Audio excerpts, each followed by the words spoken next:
తమరి అధ్యక్షతన అత్యంత కీలకమైన ప్రకటన చేయాలని రాష్ట్ర ప్రభుత్వం భావిస్తున్నది. కొన్ని దశాబ్దాల నుంచి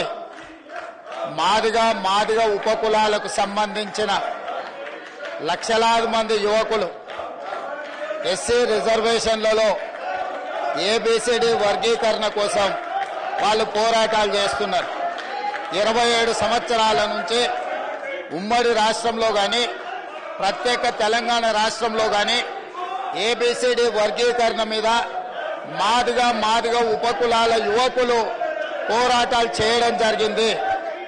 వారి పోరాటాల ఫలితం ఒకనాడు ఇదే శాసనసభలో మాదిగ ఉపకులాల వర్గీకరణ కోసం వాయిదా తీర్మానం ఇస్తే నాతో పాటు